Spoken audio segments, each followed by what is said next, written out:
8 a.m. Alright guys, so dahil 1 month na akong hindi gumagawa ng mga video, I decided to show you kung ano ang ginagawa ko normally sa aking araw.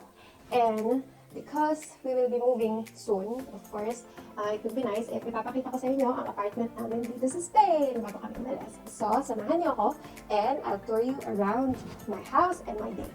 Maaga talaga ako gumigising kasi kailangan kong ilakad si Loki for his wee-wee and poo-poo.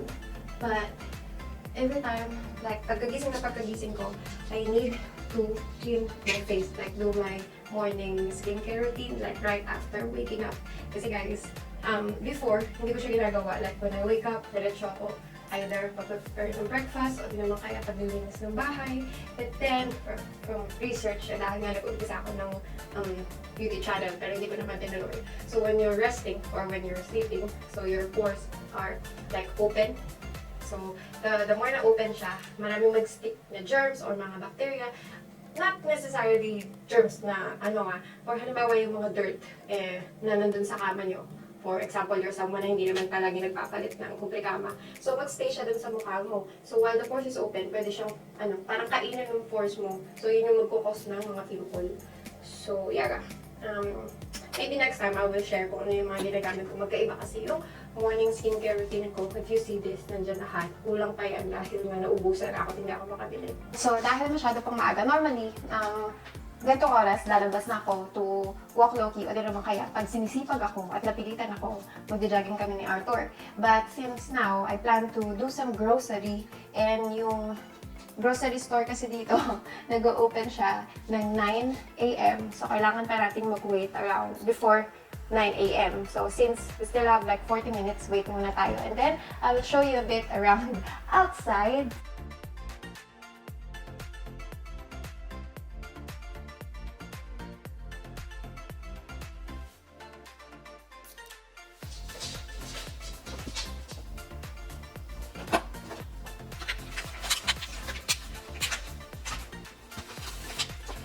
We didn't bring the camera anymore outside kasi ang dami na namin dala. Ang hirap pala mag-grocery at saka ang hirap na kasama si Loki. Ang laki-laki ng camera namin. Namili ako ng pagkain good for 2 days or 3 days.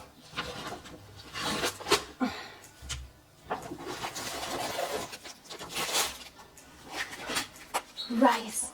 Because who will not love rice? Rice every day. I think nabawasan na yung pagkain ko ng rice simula nung dumating kami sa Europe. Kasi si Artur ayaw kumakain lagi ng rice. Kasi pili niya, nagpapataba daw. Pero samantalang sa Pilipinas, breakfast, dinner, merienda, lunch pa, all rice. And I don't get fat.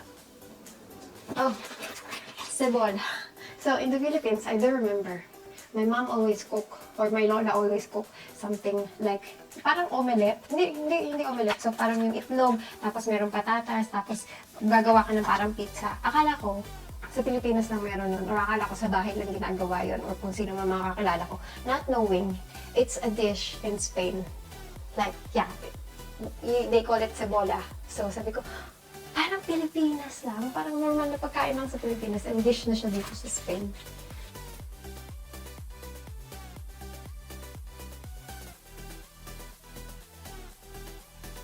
So, 11 a.m. time to make and prepare the breakfast. Ang aming usual breakfast.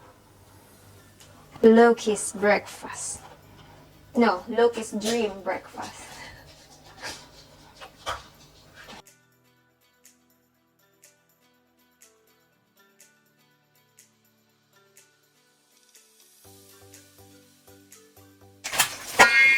Sakit. Ayoko talaga ng mantika.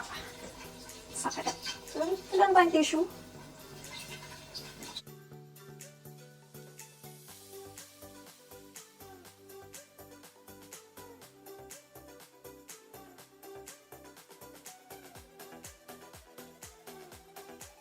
Breakfast is ready!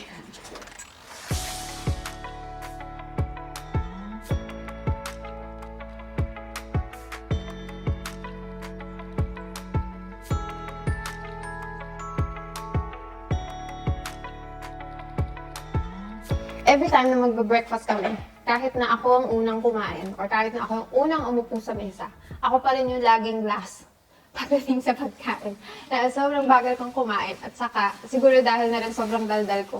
It's like, the whole time na kumakain kami ng breakfast, wala akong ginawa kundi magkwento. And I think it's important na ma-practice mo pa rin talaga na pagdating sa breakfast, or not just breakfast, bawa lunch and dinner, it's better na lagi kayong sabay-sabay pagkain. I mean, ako kahit for now, kami pa lang ni Artur yung magkasama, kami pa lang sa bahay, I always make sure na hindi kami kakain ng hiwalay. And syempre kasi yun yung time para makapag-usap kayo, o makapagplano kayo ng mga gusto nyo gawin the whole day. So, sabi nga nila, diba, the family that eats together stays together. Yun ang turo sa amin sa bahay nung bata pa ako. Kaya napapagalitan kami pag hindi kami kumakain kasabay sa lamesa. After breakfast, everyday, lagi kong ginagawa is maglinis ng bahay. Kasi I always need the broom, the floor, even clean the house because I have two messy kids, my husband and our dog.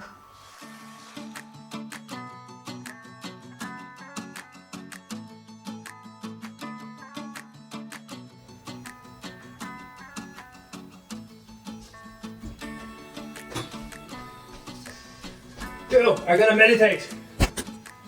Meditate! Meditate! Meditate! Meditate! Loki, save me! Meditate! Loki, save Meditate! She needs to meditate! You need to relax! You need to relax, babe! Relax! Relax! Meditate! Relax! Loki, save me! Relax! You need to meditate! Meditate! Si Artur has been pushing me to do everyday meditation. So, I think simula nung nag-meditate ako, nung una ang hirap-hirap. But simula nung coronavirus, lockdown, this and that, mga nangyayari. May mga times na nakaka-experience ako na feeling ko, may sakit ako, feeling ko hindi ako makahinga, feeling ko ang sikip-sikip ng dibdib ko. Umabot sa point na I thought I have the coronavirus. Then, it's all in my head. So, nagkakaroon ako ng anxiety attack. So, hindi siya maganda. Hindi ako laging makahinga. But when I started meditation, it helps a lot to clear my mind. And not just about that, it also saved a relationship. I mean, to be honest, I don't really need to meditate every day. Maybe because I'm such a happy-go-lucky, or I'm a happy person.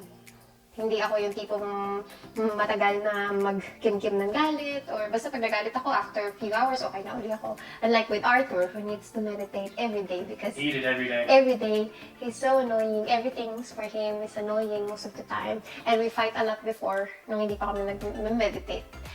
But when he started to do it, then konti na lang yung away namin. We still do fight, but it's lessened. At saka mabilis na kaming magkabate. And he don't get mad at Loki anymore. Right, Loki?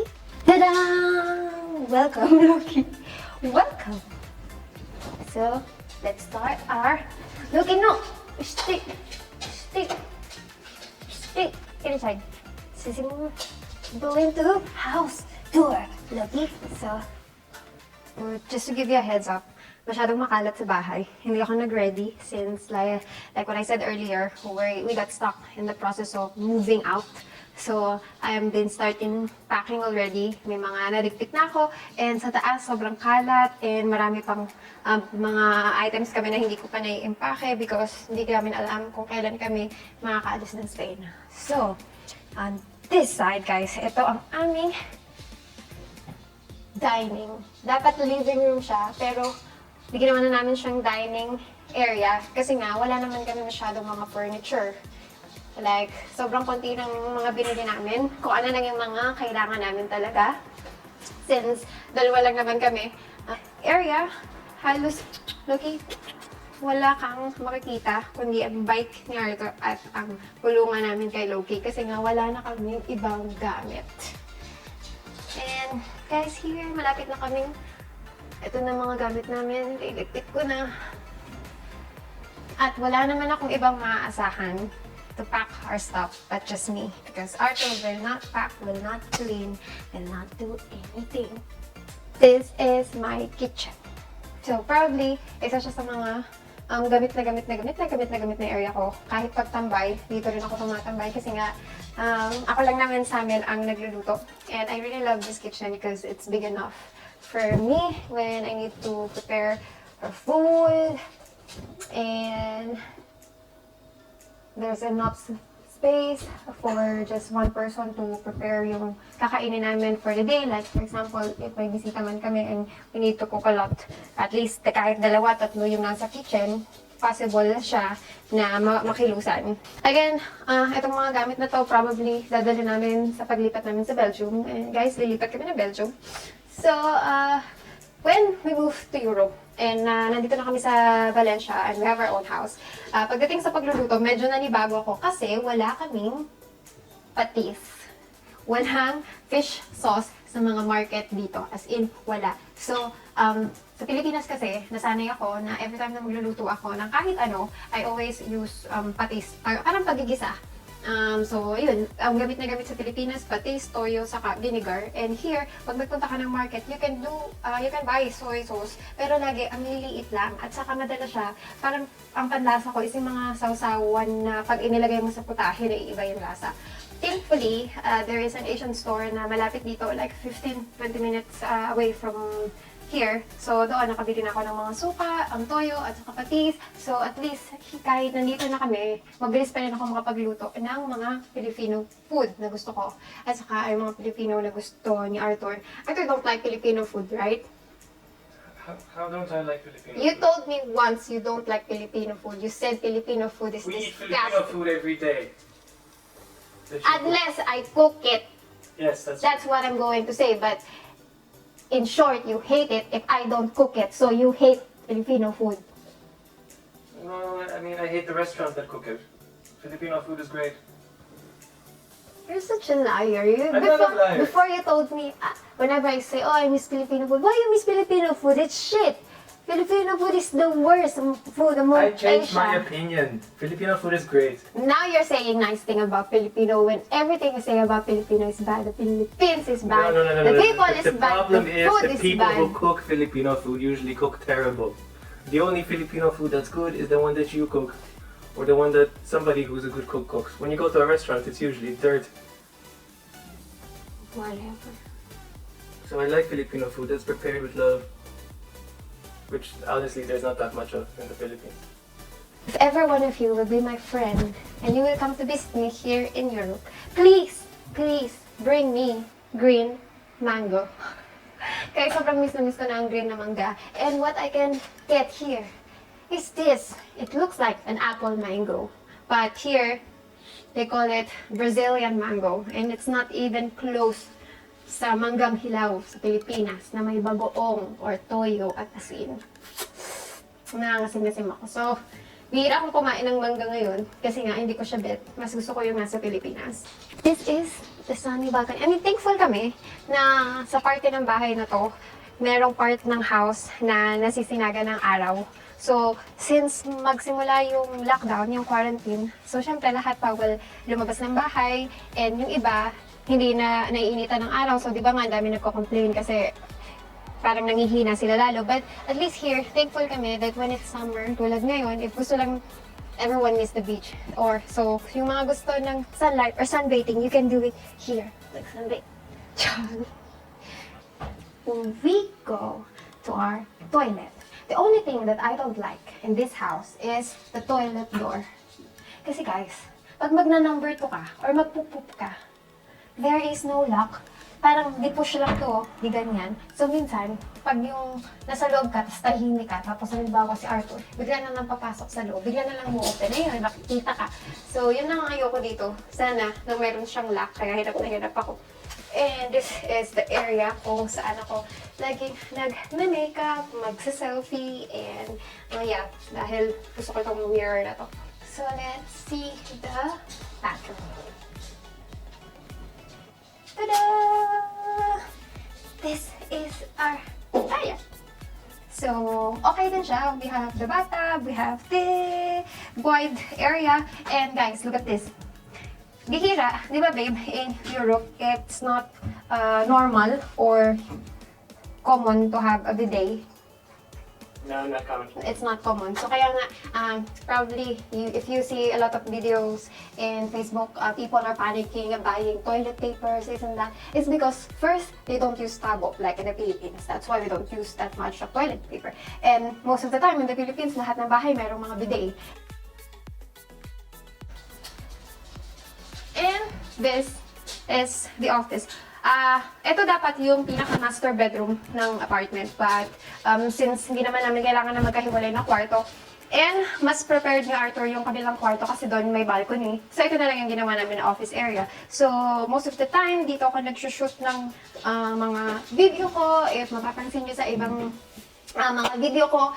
And I do work here pag marami akong orders. So parang kumbaga, most of the time, dito ako nagstay ng halos buong araw pag marami akong ginagawang trabaho. Yeah, ito na yung pinaka-studio at pinaka-office namin. And ito ang sobrang kalat namin na closet. Like I said, yung ibang mga gamit namin na impake ko na, yung ibang mga damit na ipagtatabi ko na din. Ito na lang yung mga natitira na itutry kong pagkasyahin sa isang bag. So, yeah. This is the walk-in closet. This is the master bedroom. Lucky. So, like I said kanina, kaya gusto ni Artur dito ang master bedroom kasi meron kaming maliit na balcony. Tada! Lucky, give space. Choppy. So, ito pa lang yung first floor ng apartment namin. If you're going to notice, it's already quite big enough. So, ang binabayaran namin na rental dito sa apartment monthly is around 43,500, parang ganun. So, kung ikukumpara mo siya sa rental ng mga condominium at ng mga apartment sa Pilipinas, if you're living, let's say, sa Makati, sa BGC, or sa around Mall of Asia, kung ikukumpara mo siya, mas mura na siya. Like, around 43,000, you already have this big apartment. So, I think ang laki ng mura nito compared sa mga apartment na yun. I'm going to show you the last part of the house. Yung second floor namin. It's funny kasi ito yung isang reason kung bakit namin kinuha tong apartment na to, because we're thinking to make that second floor a studio.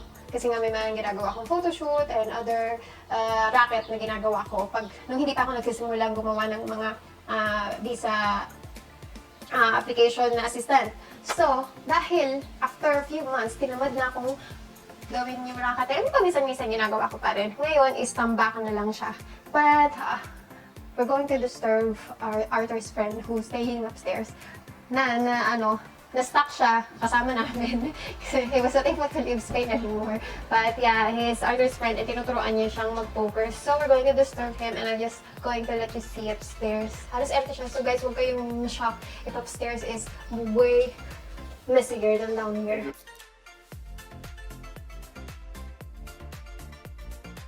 So yeah, like I said, ito yung sinasabi kong sobrang dami naming kalat dito. Lahat ata ng mga order namin from Amazon always comes with a box. And ewan ko ba, bakit hino-hoard ko sila? Hindi ko sila agad basta-basta tinatapon kasi I feel like I will still be able to use them. But in the end, I'm stuck with a lot of boxes na kailangan naming itapon bago kami umalis.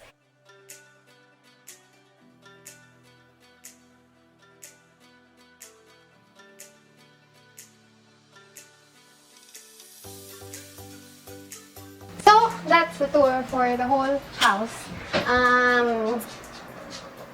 If given a chance, okay din sana sa akin na magstay dito for longer than 1 year. But then again, I really wanted to leave this apartment, even though I like the house, it's just because we don't have good neighbors. So, this is just the working hour, but dahil walang ang work, ito lang yung tour ng house namin. Later, I'll be preparing dinner for you guys, and then we'll proceed with my day. So, it's past 4:30. Magluluto ako. Magpe-prepare ako. Magluluto ako pakunti-kunti ng dinner. Because kami kasi, we have dinner around 6 or 7 since si Artur is gusto maaga natutulog, kaya maaga pa lang, mga around 4 or 5 p.m. nagluluto na ako. But depende sa lulutuin ko, if it's something na kailangan ng matagalan or slow cooking, syempre maaga nagluluto na ako. Like now, it needs probably I'll be preparing this food for more than half or almost 2 hours. So, mas better na mag-prepare na ako ngayon. I feel like simula nang ikasal ako at simula nang mag-live-in na kami ni Artur, I started na matutong magluto ng kung ano-ano. Like, I keep telling my husband, I'm now a Filipina master chef. You're Gordon Ramsay. I'm Gordon Ramsay Filipina version. So, I mean, I'm proud na marami na ako alam na lutuin. And so far, my judge, who is my husband, is judging all the food that I cook. And it's what? It's Gordon Ramsay-ish. Charot. I mean, siguro I think that's one thing na I'm happy na I know to cook different kind of food. So, at least pag nagka-baby or nagkaroon kami ng mas malaking pamilya, I will not feed my children toxic, rubbish, fast food stuff. Kasi at least marami akong alam na lutuin. Mahirap pag hindi ka marunong magluto. We will be having mashed potato. And the master of mashed potato is none other than Artur. Because Artur is so good in mashing. Mashing slash destroying slash making messy stuff.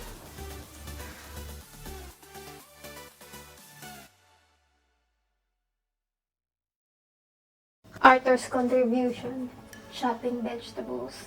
Take notes. Garlic. Ow. Garlic. Ow. Garlic goes ow.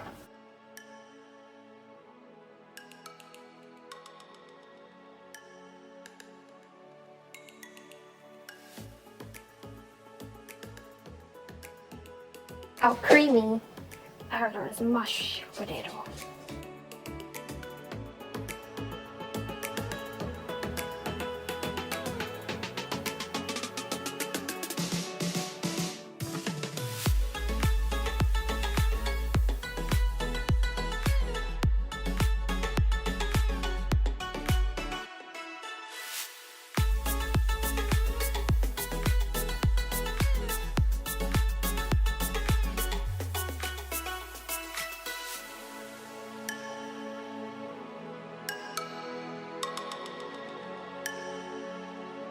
That bag.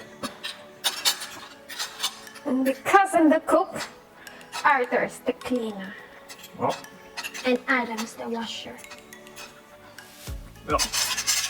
And the favorite part of the day.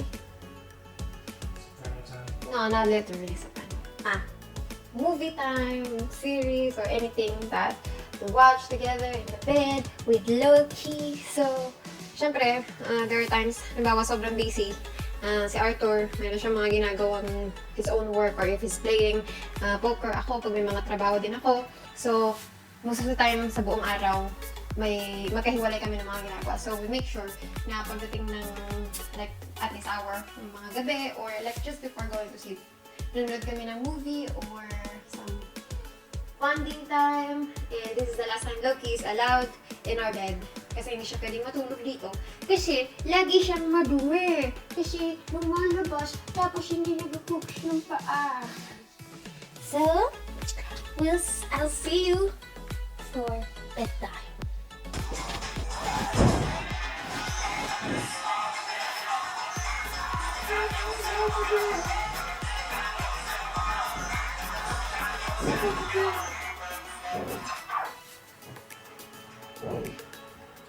Finally, tapos na kaming manood ng TV series and I'm about to go to the toilet to do my night routine.